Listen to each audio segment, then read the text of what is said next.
Oke, baik. Selamat malam semuanya. Assalamualaikum warahmatullahi wabarakatuh.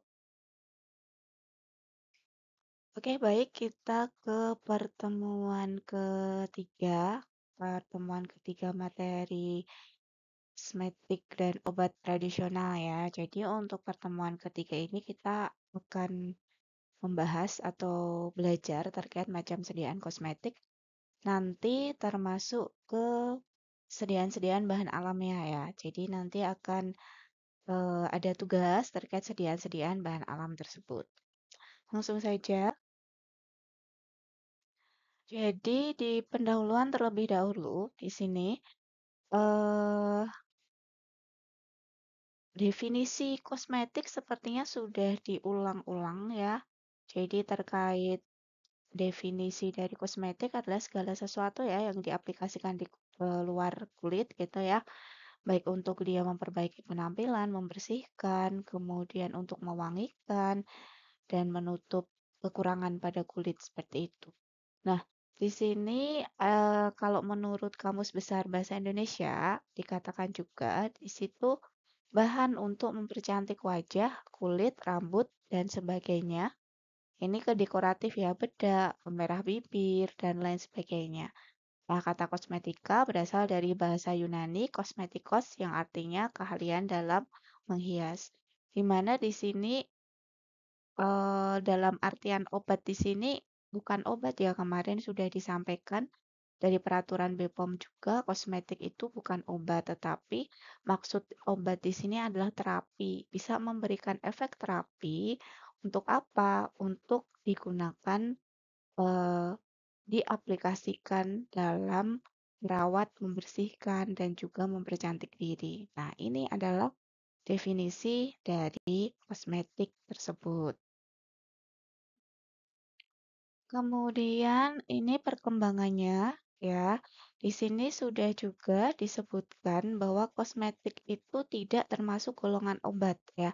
Jadi di sini kosmetik tidak termasuk golongan obat ya, bukan obat.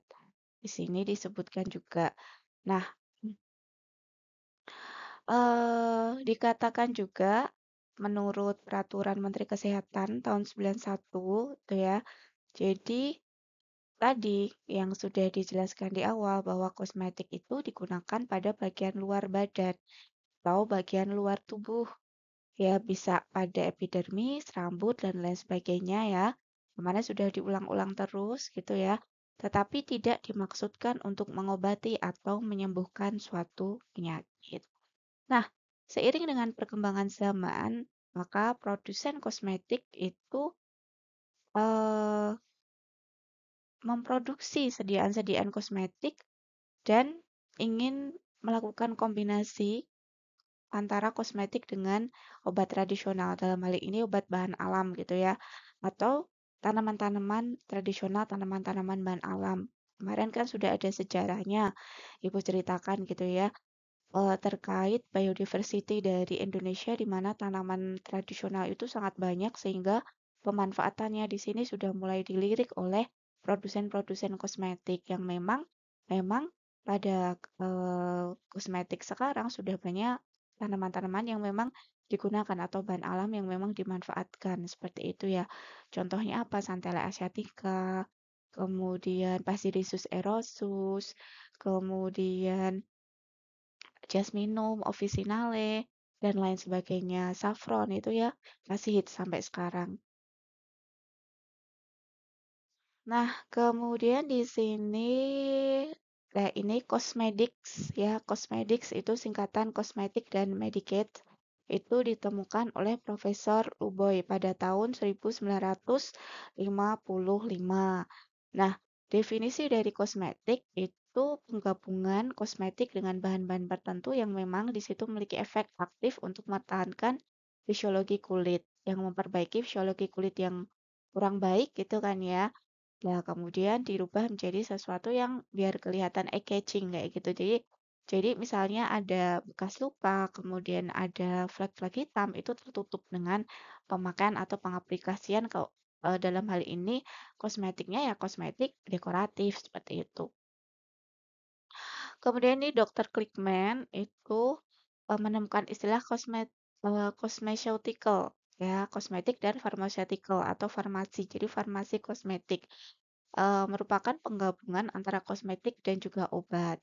Nah, di sini hanya saja mengandung bahan yang mempengaruhi fungsi fisiologis kulit. Jadi kalau eh, bukan atau sintetis atau obat-obat yang di situ non tradisional gitu ya, dalam pemakaian jangka panjang itu akan menyebabkan efek yang tidak diinginkan gitu ya, efek samping yang tidak diinginkan.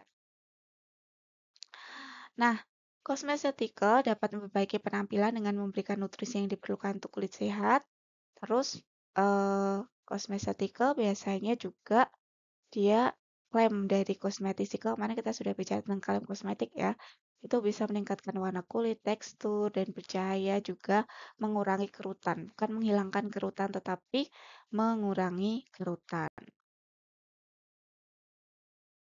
Nah, di sini menurut Permenkes RI, kosmetik kita bagi dalam 13 kelompok,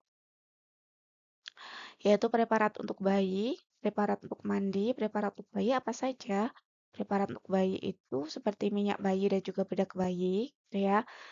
Kemudian preparat untuk mandi, sabun mandi, preparat mata, pensil alis, eyeshadow contohnya.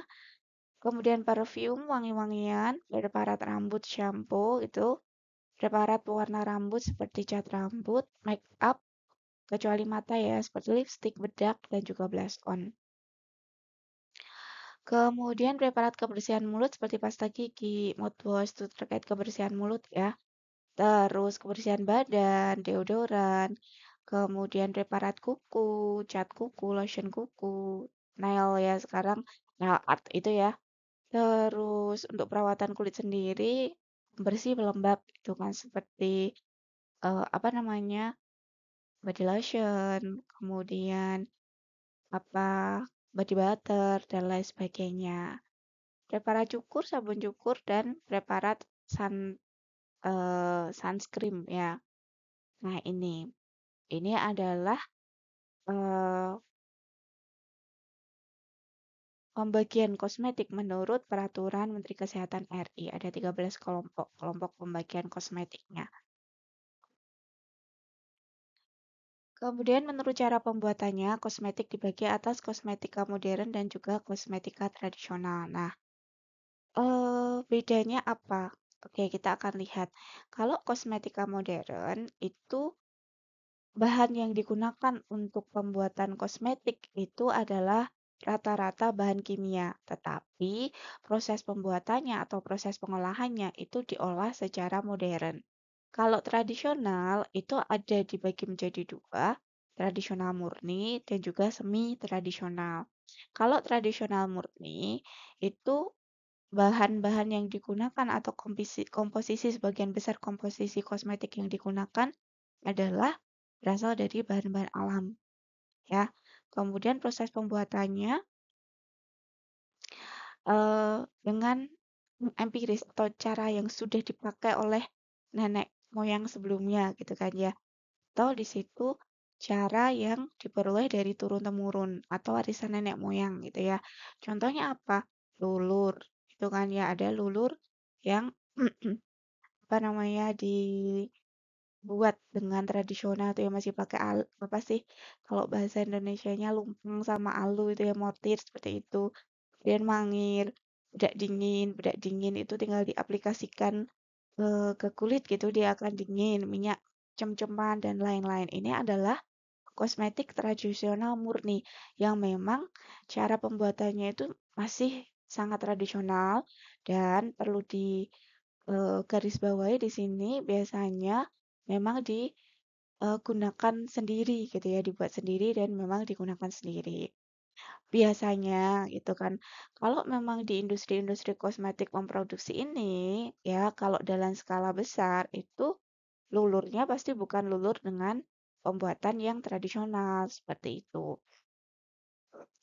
Sedangkan kalau kosmetik semi tradisional tetap menggunakan namanya tradisional ya, berarti bahan yang digunakan di sini tetap menggunakan bahan alam karena apa namanya, di situ kan tradisional gitu kan ya. Tetapi yang membedakan antara kosmetik eh, tradisional murni adalah di bagian pengolahannya.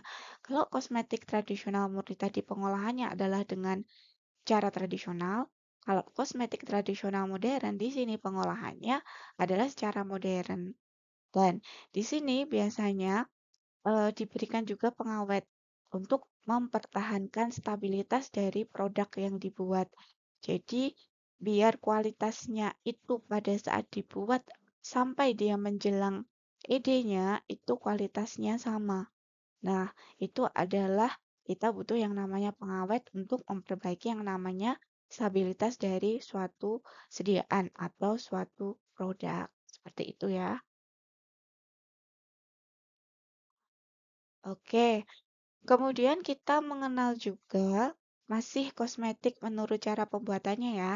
Jadi di sini kosmetik perawatan kulit itu ya, atau skincare kosmetik. Ini care ya, bukan core ya. Kosmetik perawatan kulit. Antara lain apa kalau skincare? Cleanser, itu kan ya. Kemudian moisturizer, sunscreen, sunblock, peeling, kemudian scrub. Seperti itu adalah contoh-contoh body care ya. Jadi perawatan tubuh, perawatan kulit, bukan tubuh saja ding. Di sini adalah perawatan kulit gitu kan ya. Jadi yang memang di situ tujuannya untuk perawatan kulit gitu ya, baik dia kulit wajah, baik dia kulit badan. Nah, itu secara keseluruhan. Kemudian kosmetik riasan wajah. Nah, kalau riasan wajah itu biasanya dekoratif. Ini masuknya dekoratif ya. Jadi, kalau kosmetik dekoratif itu salah satu ciri khasnya adalah dia kosmetik yang memiliki warna gitu kan ya. Yang tujuannya apa? Tujuannya adalah menutupi atau mengurangi ketidaksempurnaan eh, pada kulit wajah gitu ya. Contohnya tadi ada bekas jerawatnya, ada jerawat, ada flek hitamnya, kemudian ada bopeng-bopengnya gitu. Kalau kita pakai kosmetik dekoratif, semua itu akan tidak kelihatan. Nah, ini ya. Nah, ini memang didominasi oleh pewarna dan pewangi. Kemarin sudah Ibu jelaskan juga kan, jadi yang masuk kosmetik dekoratif apa saja termasuk pewarna rambut ya, yang hilangnya itu agak lama gitu kan ya. Kemudian kosmetik perawatan rambut, shampoo dan conditioner, nih ini. Kemudian kosmetik pewarna, pengkeriting, pelurus rambut, dan juga hairspray. Jadi pewarna rambut itu bisa masuk ke kosmetik sorry, ini kosmetik riasan wajah deh. Jadi pewarna rambut itu masuk ke kosmetik dekoratif ya, tapi bukan kosmetik riasan wajah, tapi sama-sama antara kosmetik riasan wajah dan kosmetika pewarna itu masuk ke kosmetik dekoratif seperti itu. Kemudian kosmetika perawatan bibir ya, alis dan juga bulu mata. Kemudian kosmetika perawatan kuku ya. Contohnya apa? Contohnya krim kuku gitu.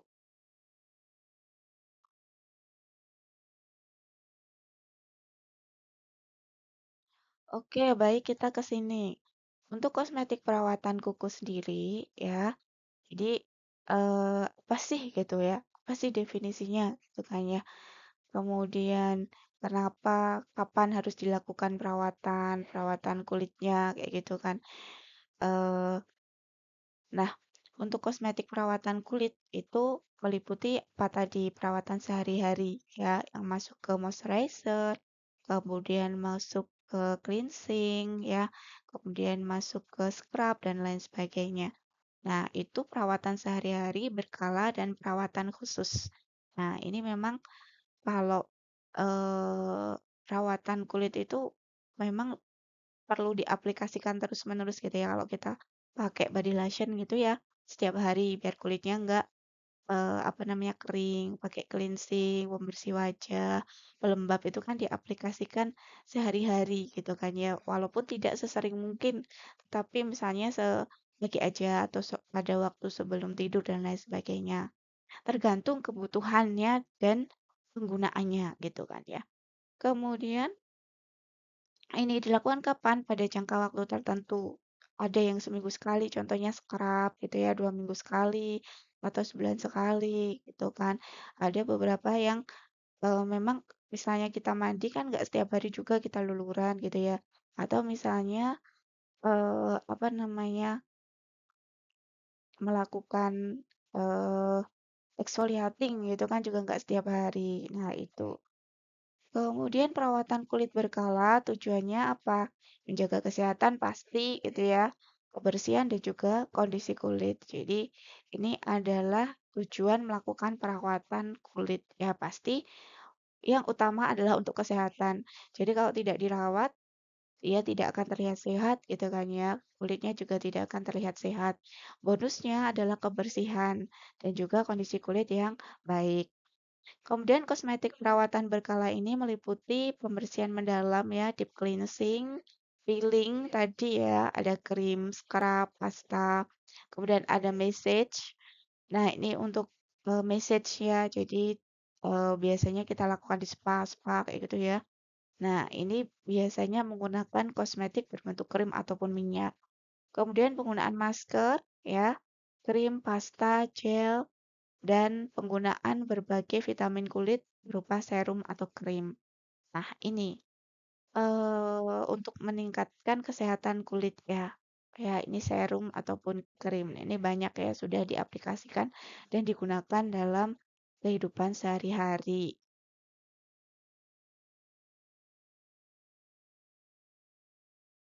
Oke, selanjutnya. Kosmetika yang digunakan untuk perawatan kulit harus berfungsi untuk memelihara kesehatan kulit. Oke, tujuannya memang untuk itu ya. Jadi kalau kulitnya bersih, terpelihara gitu kan ya. Jadi meningkatkan kondisi kulit itu tetap baik sehingga mencegah timbulnya kelainan pada kulit ya akibat proses usia dan pengaruh lingkungan seperti suhu, cuaca dan lain-lain ya. Apalagi sinar UV ya, pengaruh sinar UV juga gitu kan ya. Kalau tidak menggunakan sunscreen di bawah sinar matahari itu efek panjangnya itu akan berbahaya gitu ya, bisa sampai kanker kulit. Kemudian suhu ekstrim, tadi suhu panas misalnya cuaca juga. Kemudian kalau penuaan ya rata-rata ini ya kerutan ya, semakin tua usianya kolagen di kulit itu produksinya berkurang, elastisitas kulit berkurang, jadi kendur-kendur kulitnya gitu ya. Kemudian penuaan juga. Nah, ini kosmetik bisa digunakan untuk istilahnya adalah menyamarkan ya, menyamarkan apa namanya proses yang terjadi, bukan menghilangkan total tidak bisa, kecuali kalau operasi plastik gitu ya. Kalau kosmetik lebih ke dia mencegah dan juga menyamarkan seperti itu. Kemudian, menurut penggunaannya, kosmetik dapat dibagi menjadi dua golongan. Apa saja? Yang pertama adalah kosmetik untuk memelihara, merawat, dan mempertahankan kondisi kulit tadi. Sudah ya, ini body care ya. Body care, body care, terus perawatan-perawatan kulit tadi ya. Sudah cleansing, moisturizer, serum, kemudian scrub, dan lain sebagainya. Itu masuknya ke sini. Jadi kemarin apa? Kosmetik untuk memelihara, merawat, mempertahankan kondisi kulit termasuk kosmetik untuk melembabkan, kosmetik yang memberi perlindungan, kosmetik untuk membersihkan, kan seperti itu kemarin sudah Ibu sampaikan juga. Silahkan dibuka di pertemuan pertama. Kemudian kosmetik untuk mempercantik wajah dikenal sebagai kosmetika tata rias gitu ya. Jadi bedak, eyeshadow, kemudian apa namanya blush on, foundation dan lain sebagainya itu adalah masuk ke kosmetik untuk mempercantik wajah atau dikenal sebagai kosmetik tata rias. Ini adalah jenis-jenis kosmetik untuk kulit. Nah, kosmetik untuk kulit. Untuk pembersihan kulit dulu kita mulai nomor satu ya. Kosmetik untuk pembersihan kulit. Dimana kenapa sih kulit itu harus dibersihkan? Ya karena ada debu gitu kalau kita beraktivitas di luar. Kemudian ada kotoran gitu ya. Kemudian apa namanya? Kalau tidak kita bersihkan itu bisa menyebabkan jerawat, penyumbatan di pori-pori juga. Nah, itu pentingnya kita adanya uh, kita gunakan juga kosmetik pembersih kulit ini ya. Karena apa? Karena ini tadi debu, terus eh, asap udara dan lain sebagainya gitu kan ya. Itu kalau terpapar terus-menerus di kulit tanpa kita bersihkan, itu pori-pori dari kulit kita itu bisa menyumbat ya. Kemudian kalau kita menggunakan bedak, kemudian kita menggunakan bahan-bahan yang kita aplikasikan ke kulit, tapi setelah itu tidak kita bersihkan, itu juga bisa menyebabkan penyumbatan pori-pori.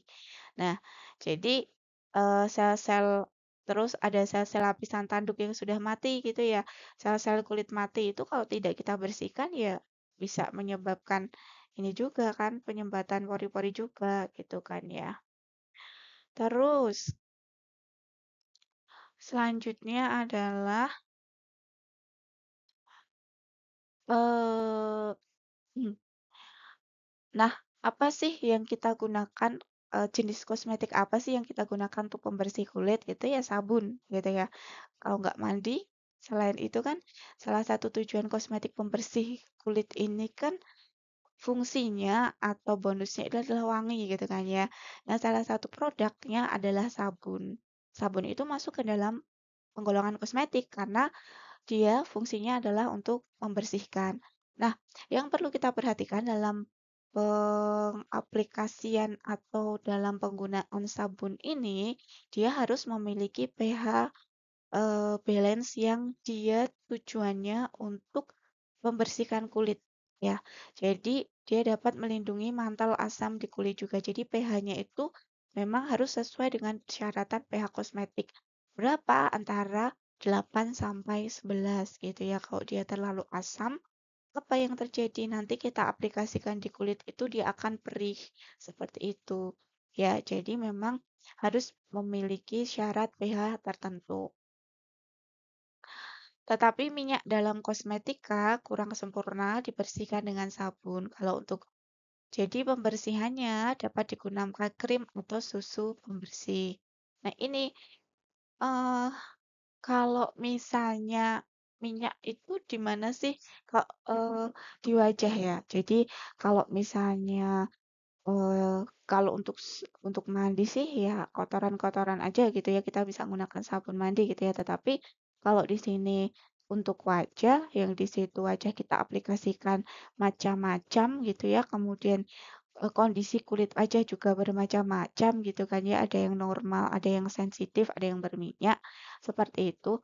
Nah, ini kita bisa menggunakan facial wash pembersih untuk wajah yang disesuaikan dengan kondisi kulit gitu ya. Krim, bisa bentuk krim gel atau kita bisa menggunakan susu pembersih. Susu pembersih untuk apa? Pada saat kita pakai cleanser gitu kan ya, moisturizer gitu bisa.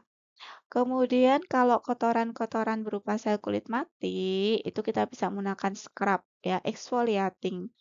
Ya, ada scrub sabun, ada scrub krim, ada memang ada gel sekarang, gel scrub untuk exfoliating gitu ya. Jadi tidak perlu dibilas tapi kita aplikasikan saja, kita gosok-gosok itu sel kulit matinya sudah terkelupas seperti itu. Jadi ada banyak sediaan kosmetik yang berada di pasaran. Dibedakan 3 macam emulsi krim pembersih. Nah, ini untuk krim pembersih ya, yaitu cleansing milk, susu pembersih ya. Kemudian krim pembersih dengan kadar air yang tidak terlalu tinggi dan juga krim pembersih yang berlemak berwujud WO. Jadi oil dalam water, water dalam oil gitu ya. Kalau untuk susu pembersih itu eh dia cenderung lebih encer gitu ya, kadar airnya tinggi gitu ya. Dan kalau kita aplikasikan di kapas gitu ya, bisa juga dioles merata di kulit dan dia lebih mudah melarutkan kotoran yang larut dalam air. Jadi kotoran-kotoran yang larut dalam air karena memang dia menggunakan pelarut. Karena di sini kan kadar airnya tinggi kan, berarti kan otomatis logikanya solvent yang digunakan pada formula tersebut adalah air gitu ya. Jadi dia melarutkan kotoran-kotoran yang ada di dalam air sehingga mudah dihapus dari kulit, seperti itu.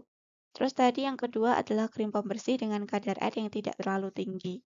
Kadar airnya tidak terlalu tinggi. Jadi emulsinya dia oil dalam water gitu ya.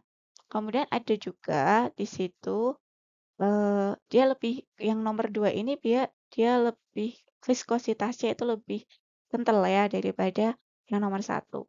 Kemudian ketiga krim pembersih yang berlemak berwujud emulsi water in oil. Jadi dia berlemak. Jadi kosmetik golongan ini sangat sesuai untuk menghilangkan tata rias yang tebal. Biasanya micellar water gitu ya. Ada micellar water yang dia water in oil. Jadi kalau kita tidak kocok kuat-kuat itu saat diaplikasikan ke kapas itu minyak sekali berminyak dan kita touch up ke wajah itu jadi muka kita itu kayak banyak minyaknya gitu ya. Jadi kita harus memang kalau untuk krim pembersih model seperti ini kita harus ini dulu namanya homogenkan terlebih dahulu. Kemudian yang kedua adalah kosmetik penyegar kulit ya. Jadi setelah memakai kosmetika pembersih kulit itu digunakan kosmetik penyegar kulit itu urutannya. Kita pakai matte cleanser itu kan kita pakai penyegarnya gitu ya.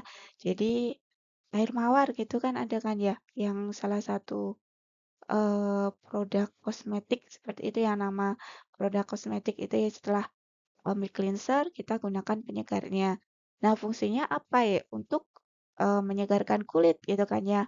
Refreshing, skin refreshing. Nah, tujuannya apa? Yaitu ya menyegarkan kulit, kemudian pembersihannya lebih lebih terasa lebih bersih gitu ya. Jadi menyempurnakan proses pembersihan sehingga dia juga mengecilkan pori-pori kulit itu. Terus, nah ini ya, kosmetika penyegar kulit umumnya dalam bentuk cairan bening atau juga ada yang lotion air mawar itu salah satu penyegar. Terus ada spirulina water kayak kayak gitu ya, itu adalah salah satu penyegarnya. Saya rasa yang ini kalian sudah paham ya. Selanjutnya adalah kosmetik pelembab kulit. Nah, kosmetik pelembab ini namanya moisturizer, moisturizing gitu kan ya. Berarti di situ dia memiliki fungsi untuk eh, meningkatkan nutrisi yang ada di dalam kulit gitu ya, terutama untuk kulit-kulit yang di situ memiliki kulit yang cenderung lebih kering gitu ya. Jadi fungsinya salah satunya adalah menutrisi kulit ya. Jadi memberi apa ya? Gizi pada kulit gitu ya. Jadi sehingga kondisi kulit kita itu akan lebih baik. Nah, bisa krim, bisa juga lotion ya. eh, yang aplikasinya bagaimana dilapiskan pada permukaan kulit untuk mencegah penguapan air permukaan kulit. Ini adalah mekanisme kerja dari moisturizer itu. Nah, kemudian kosmetik pelindung kulit, ya pelindung kulit itu UV filter ya. Biasanya dari apa? Dari sinar UV yang berbahaya gitu kan ya. Dari sinar matahari, sunscreen, sunblock itu kan sangat diperlukan sekali untuk melindungi kulit dari bahaya sinar UV. Karena sinar UV itu ada kan UVA, UVB, UVC itu kan kalau kalian ingat lagi itu tergantung masing-masing panjang gelombang dari masing-masing sinar UV-nya ini. Nah, sinar UV ini kan jadi produk-produk kosmetik ini biasanya dilengkapi dengan SPF ya, dilengkapi dengan SPF, Sun Protecting eh, untuk melindungi gitu kan ya. Nah, tergantung SPF berapa, ada SPF 30, SPF 50, SPF 60 itu tergantung bahan baku atau komposisi yang ada pada sediaan itu. Nah, bentuk sediaannya sunscreen ini biasanya dia bisa krim atau dia bisa lotion ya. Jadi antara dua itu bisa krim, bisa lotion. Nah, salah satu bahan kosmetik yang cukup familiar kita gunakan sebagai UV filter itu adalah titanium dioxide gitu ya. Itu adalah salah satu tergantung kalau dia di sunscreen itu dia fungsinya UV filter, tapi kalau dia di sediaan selain sunscreen itu dia sebagai opaxifying agent. Jadi tergantung sediaan yang formula itu bahan bakunya juga tergantung sediaan yang dibuat. Selanjutnya adalah kosmetika penipis atau pengamplas kulit ya. Jadi eh, di sini fungsinya sebenarnya untuk apa? Untuk mengangkat sel-sel kulit yang sudah mati ya. Jadi eh, kenapa sih kulitnya? Karena kalau pemakaiannya itu kenapa kok istilahnya diamplas gitu, Bu? Karena kalau pemakaian itu kita aplikasikan kemudian kita gosok-gosok gitu kan ya. Jadi di sini untuk membuang sel-sel kulit yang sudah mati pada lapisan tanduk gitu ya, supaya sel kulit matinya itu tidak menumpuk. Kenapa? Kalau sel kulit mati itu penumpuk, terjadi penebalan kulit gitu kan ya. Kalau kulit kita menebal, apa yang terjadi? Pori-pori kita akan bersumbat gitu. Jadi ini adalah contoh kosmetiknya adalah peeling ya. Nah, peeling ini sekarang sudah banyak ada di berbagai bentuk sediaan ya. Ada yang oil, kemudian ada yang krim gitu ya. Jadi sudah dikembangkan sangat kalau di pasaran itu sudah banyak sekali produk-produk sunscreen ya. Oke, kemudian di sini lanjutannya. Jadi untuk eh, peeling, kita ke peeling ya. Jadi untuk menghilangkan atau membuang dengan cepat serta efektif sel-sel di permukaan lapisan tanduk untuk sel kulit mati, gitu kan ya. Jadi dia tadi untuk menghilangkan sel-sel kulit mati supaya tidak terjadi penyumbatan ya. Jadi kotorannya bisa yang melekat gitu ya, kotoran yang melekat itu bisa hilang. Nah, ada beberapa macam peeling gitu kan ya, kita akan bagi menjadi 3 kelompok ya untuk peelingnya itu yang pertama peeling secara biologi itu menggunakan larutan bahan yang secara biologi memusnahkan sel-sel tanduk yang telah mati. Ya, jadi larutan bahannya itu secara biologi. Kalau kimiawi, zat-zat yang berkhasiat kimiawi terhadap lapisan permukaan epidermis, atau kita juga bisa menyebutnya itu peeling progresif, karena khasiatnya berimbang sejajar dalam waktu yang lama.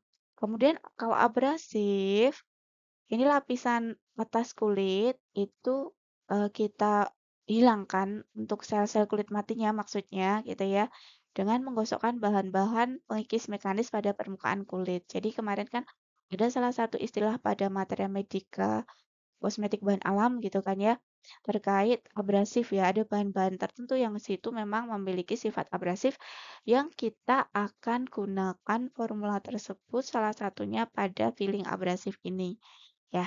Oke, pengikis mekanis ya saat gosok-gosok gitu kan ya itu mekanis.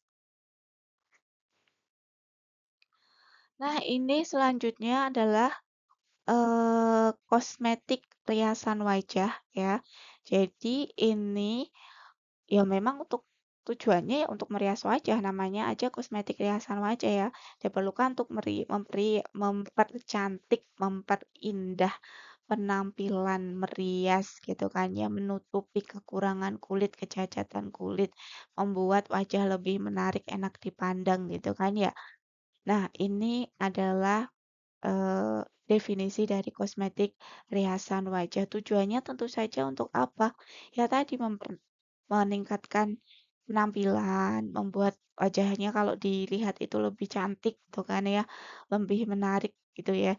Jadi eh, menimbulkan rasa percaya diri juga kalau dia kelihatan lebih menarik gitu ya, itu dia lebih percaya diri. Tuh.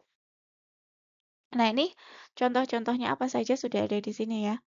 Foundation, kemudian lipstick, merah pipi, blush on, kemudian eyeshadow gitu ya, dan lain sebagainya, maskara, pensil alis dan lain sebagainya gitu kan ya.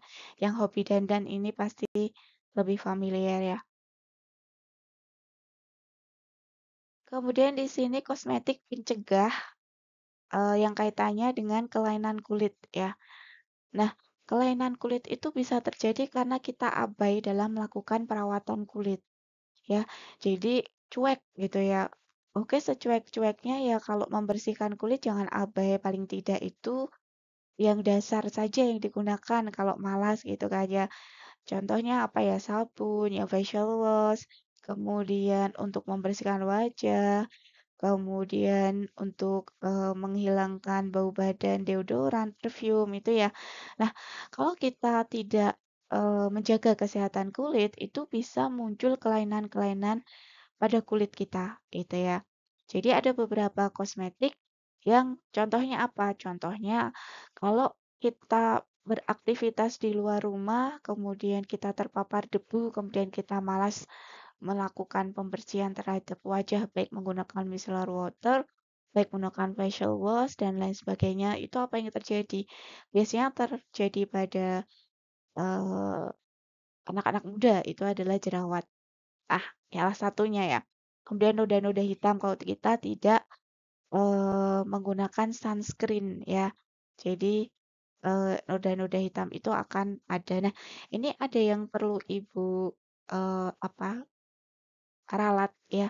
Jadi yang poin ketiga ini bukan mengobati tapi untuk mengatasi atau menyamarkannya. Nanti tolong nanti akan saya kirimkan yang benar untuk PPT-nya ya. Jadi menghilangkan bukan menghilangkan sorry, menyamarkan noda-noda hitam ya. Itu kita bisa menggunakan pencerah, krim pencerah, bukan krim pemutih ya, tapi krim pencerah gitu ya. Nah, jenis krim ini kita sebut cosmetics. Nah, ini yang ketiga ini kan Ibu ralat. Oke. Terus selanjutnya adalah, nah kita beralih ke jenis-jenis kosmetik untuk rambut ya. Jadi kosmetik untuk wajah dan juga untuk dekoratif dan juga untuk care ya. Itu sudah. Sekarang kita akan beralih ke kosmetik untuk apa perawatan rambut.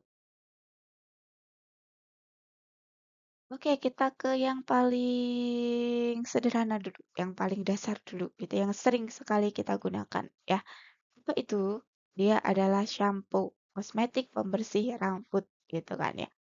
Nah, sama dasarnya dengan kulit gitu ya, rambut kalau tidak kita bersihkan ya, itu lama-lama dia akan muncul berbagai masalah kulit rambut gitu ya. Dari kotoran yang melekat, ada minyak, kemudian ada ketombe dan lain sebagainya. Itu dari mana? Paparan dari lingkungan udara yang ekstrim, suhu yang lembab, keringat dan lain sebagainya. Yaitu makanya pentingnya kita keramas ya, kita membersihkan rambut kita. Nah, nah, shampoo adalah salah satu ya memang itu ya digunakan untuk pembersih rambut ya. Dan dia harus memenuhi persyaratan. Jadi bisa membersihkan dengan baik, bisa basah membasahi, bisa mengemulsi, bisa membusa gitu kan ya. Ada sodium lauryl sulfat biasanya untuk cleansing dan agen pembusa gitu kan ya. Kemudian menyehatkan kulit kepala, tidak mengiritasi mata, tidak toksik, tidak boleh ya, sediaan-sediaan kosmetik toksik gitu kan. Kemudian parfum biasanya kita kasih parfum yang tujuannya untuk setelah wangi itu kelihatan rambutnya bersih dan juga identik dengan bau yang harum seperti itu. Terus mudah dicuci dan dibilas kembali.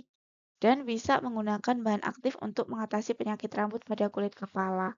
Contohnya, masalah ketombe gitu ya, berarti dia ada eh, apa namanya anti dandruffnya. Jadi bahan-bahan yang fungsinya untuk anti dandruff.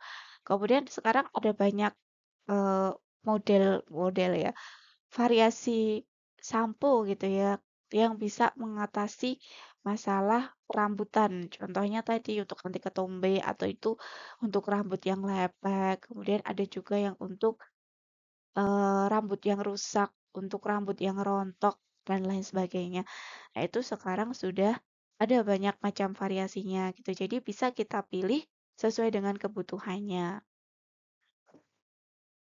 Kemudian bentuk sediaan sampo ada yang cair, emulsi, pasta, dan bubuk. Kalau sampo bubuk itu saya rasa sekarang sudah jarang ya kalau zaman ibu kita kecil gitu coba ditanya gitu ya, masih menggunakan sampo bubuk merek Kau gitu ya. Itu samponya dulu kayak Rinso gitu ya, jadi samponya sampo bubuk. Nah, kalau sekarang sudah jarang. Kemudian yang kedua adalah kosmetik pelembab rambut ya. Jadi kalau kita menggunakan kosmetik pelembab rambut atau hair conditioner gitu kan salah satunya untuk membersihkan itu kan shampoo. Di situ kita apa namanya sambung gitu ya dengan apa dengan hair conditioner ya. Jadi tujuannya untuk apa? Jadi rambut ini menjadi lembab, selain lembab jadi lembut gitu ya, berkilau ya kalau di iklan-iklan itu berkilau sehingga mudah diatur ya. Kemudian apa, mudah juga dia disisir gitu ya, dipola gitu ya. Dan karena apa? Karena rambutnya, kondisi kulitnya juga sudah baik. Kemudian kosmetik pemupuk rambut, hair tonic ya, hair tonic ya. Istilahnya adalah ini, rambutnya biar lebih sehat gitu kan ya. Jadi di sini fungsinya juga kalau hair tonic itu fungsinya buat apa sih teman-teman? Eh, jadi kalau akar rambutnya itu rapuh, itu bisa tujuannya salah satunya menguatkan ya, menguatkan akar rambut gitu kan ya. Terus dan lain sebagainya ya. Kita lihat dulu di sini karena sesuai dengan kebutuhan masing-masing penggunanya gitu kan. Nah, ini hair tonic berbagai bahan yang diperlukan akar rambut ya sampai ke akar, kulit kepala dan juga rambut itu sendiri untuk menstimulasi suplai darah ke akar rambut yang harapannya menguatkan akar rambut ya, menyuburkan pertumbuhan rambut gitu kan ya. Jadi rambutnya itu tumbuhnya lebih subur gitu kan. Kok subur berarti lebih apa? Dia lebih sehat. Menyehatkan kulit kepala dan juga batang rambut, nggak akar saja, batangnya juga. Kemudian ada beberapa yang memang diformulasikan itu mengandung bahan-bahan yang juga anti ketumbe gitu ya. Mencegah juga kerontokan dan menghambat pertumbuhan mikroflora. Nah, ini contoh kosmetik pemupuk rambut. Next. Nah, kosmetik pembersih rambut dalam kulit rambut itu kan eh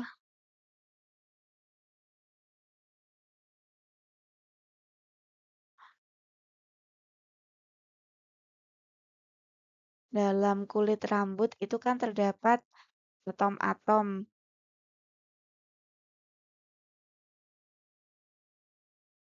atom-atom belerang gitu ya atau sulfit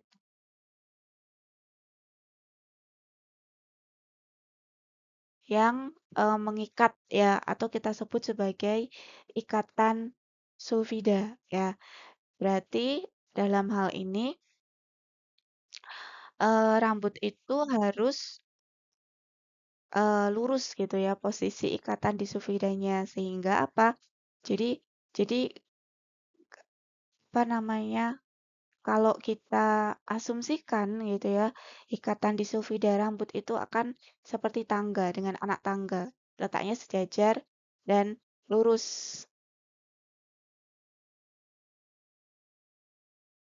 Kemudian eh, kalau di rambut lurus ini ya, kalau di rambut lurus, kalau di rambut keriting itu ada ikatan di sulfidanya tidak sejajar meskipun teratur. Jadi memang tipe-tipe rambut itu tergantung dari ikatan di sulfidanya. Kemudian jika ikatan di sulfida rambut lurus yang sejajar patah dan disambung kembali, tapi posisi penyambungannya itu tidak sejajar, itu maka rambut lurus itu bisa berubah menjadi rambut keriting.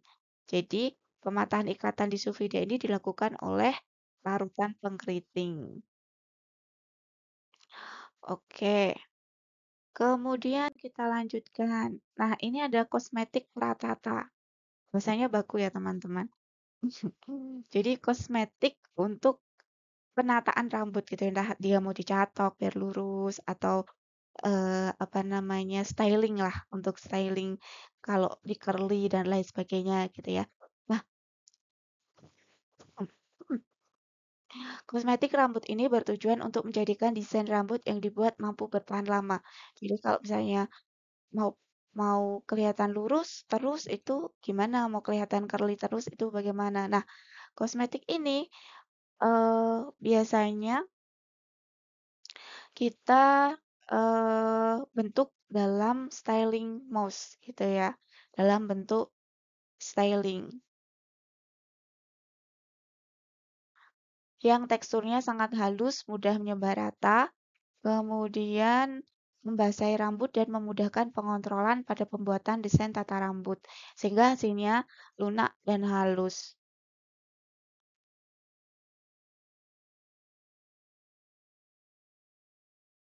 Kemudian eh, termasuk dalam mengatur volume penataan.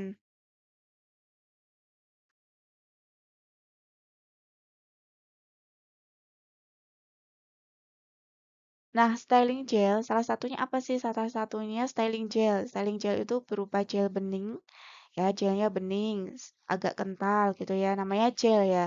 Gel itu kan berarti bentukannya itu bening, mudah bergerak di semua bagian rambut meskipun tidak semudah mousse.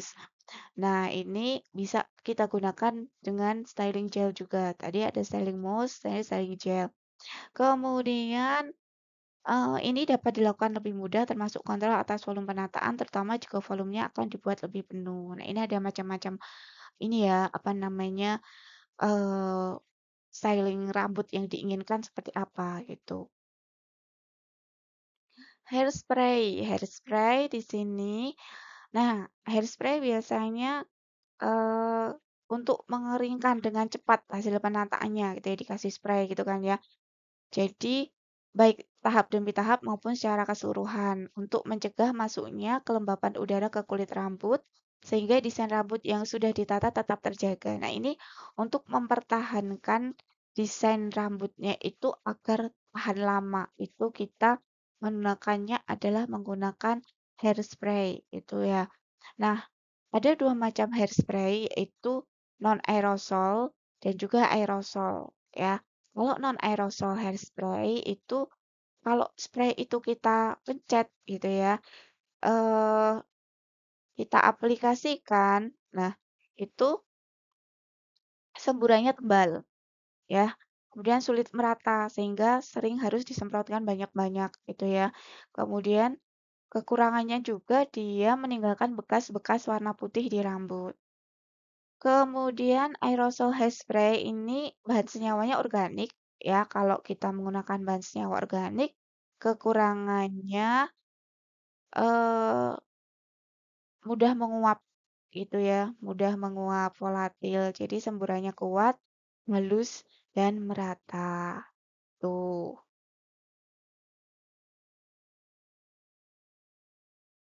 Oke, kemudian pelurus rambut nomor 7.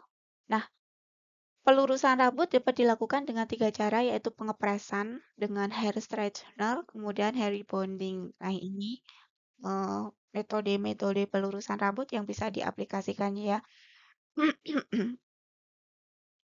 Untuk rebonding biasanya kalian melakukan rebonding di mana di ini kan di salon kecantikan kayak gitu ya. Jadi metode-metode yang digunakan untuk melakukan pelurusan rambut atau smoothing seperti itu juga ada.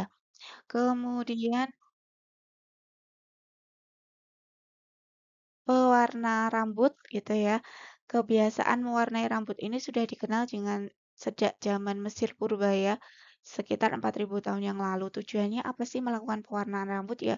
Biar kelihatan lebih muda, biar kelihatan lebih fresh, seperti itu ya. Jadi memang kalau ini salah satu eh, kosmetik dekoratif ya pewarnaan rambut ya ini ya. Jadi untuk mengubah penampilan salah satunya untuk memperbaiki penampilan rambut juga itu adalah pewarna rambut.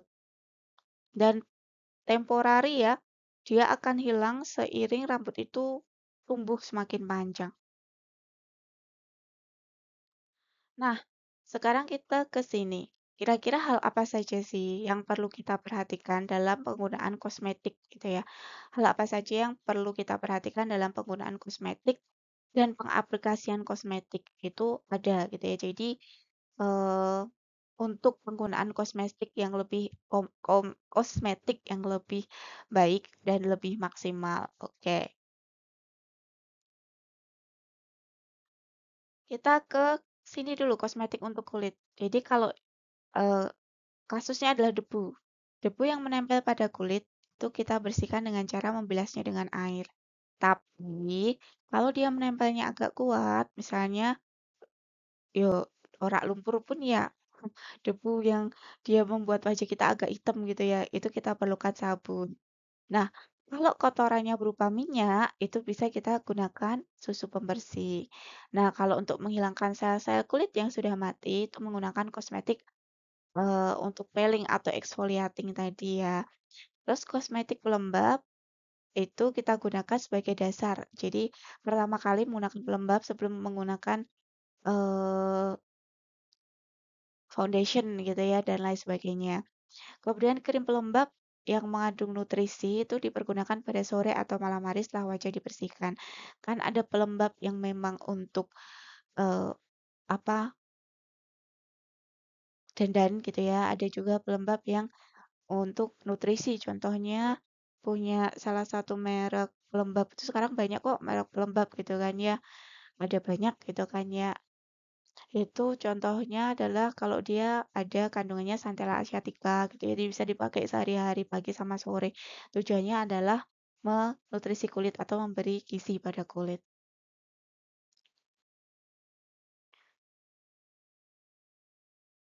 Kalau apa sih yang kita perlu perhatikan pada penggunaan kosmetik untuk rambut? Nah, ini kalau kosmetik untuk rambut itu misalnya yang pertama adalah shampoo.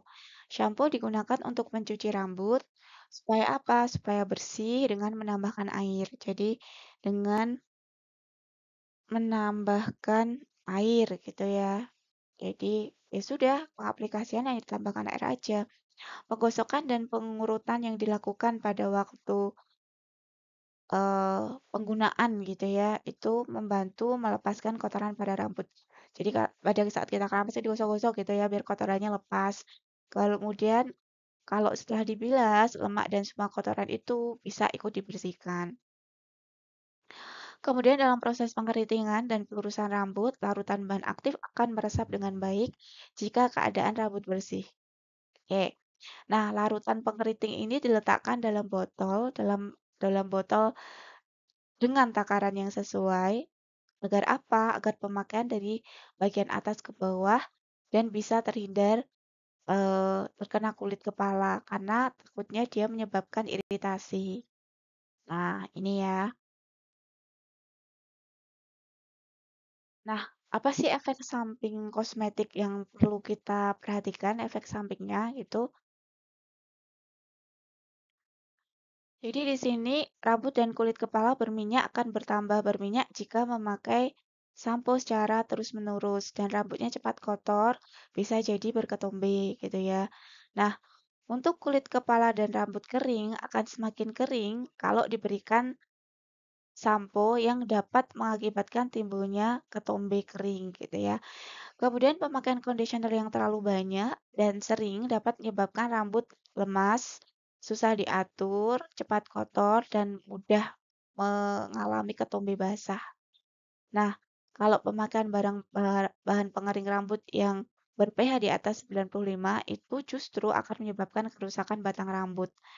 Selaput rambutnya juga akan terbuka, sehingga apa? Rambutnya nanti malah semakin kering gitu. Sehingga di situ dia mudah patah. Nah, pemakaian obat keriting itu kalau dia terlalu sering juga akan menyebabkan rambut menjadi kusam, berketombe, rusak gitu ya. Kemudian untuk pemakaian kosmetika tata rias, ya kalau dia terlalu banyak, ya untuk peranata rambut di situ, tata rambut maksud saya, itu rambut kelihatan bervolume atau kelihatan tebal tapi dia susah diatur. Kalau terlalu sering, itu bisa menyebabkan rambut menjadi kering, kusam, dan juga tadi dia juga akan mudah mengalami kepatahan. Kalau hairspray ya, pemakaian hairspray yang terlalu sering dan terlalu banyak juga mengakibatkan rambut kering dan cepat kotor. ya. Jadi hairspray itu kalau dia kering kan kita susah susah ini ya, susah membersihkannya gitu kan ya. Apalagi kalau disasak-sasak pada saat ini ya, eh, untuk rias pengantin itu kan itu akan susah gitu kan ya. Pemakaian kosmetika pelembab kulit pada kulit yang berminyak akan menyebabkan menempelnya debu dan kotoran sehingga pori-pori kulit tersumbat dan jerawat akan timbul. Jadi kulit berminyak justru eh, tidak cocok ya kalau terlalu banyak pelembab kulitnya karena memang pelembab kulit itu lebih ke kulit kering. Untuk orang Indonesia, kosmetik pelindung matahari tidak boleh mengandung PABA, para amino benzoic acid, karena dapat menambah pigmen kulit lebih coklat ya atau tanning ya. Kenapa tidak boleh? Karena Indonesia itu kita manusianya itu cenderung memiliki kondisi kulit yang sawo matang seperti itu ya. Jadi apa? Jadi memang eh, masih ciri khas orang Indonesia itu putih itu apa? Putih itu cantik ya. Jadi tidak boleh mengandung para amino benzoic acid dengan alasan menambah pigmen kulit sehingga warna kulit kita akan lebih coklat. Oke, terima kasih untuk pertemuan kali ini ya, materi ketiga jenis-jenis kosmetik. Nanti akan ada Ibu cantumkan tugas ya terkait kosmetik yang ke bahan alam ya. Tolong nanti dipersiapkan baik-baik tugasnya ya. Tugasnya bisa dikumpulkan di minggu depan, pertemuan minggu depan. Kemudian kalau ada pertanyaan tentang materi hari ini, silakan ditanyakan juga di kolom komentar ya. Terima kasih, selamat malam. Assalamualaikum warahmatullahi wabarakatuh. Sehat selalu dan juga selamat beraktivitas.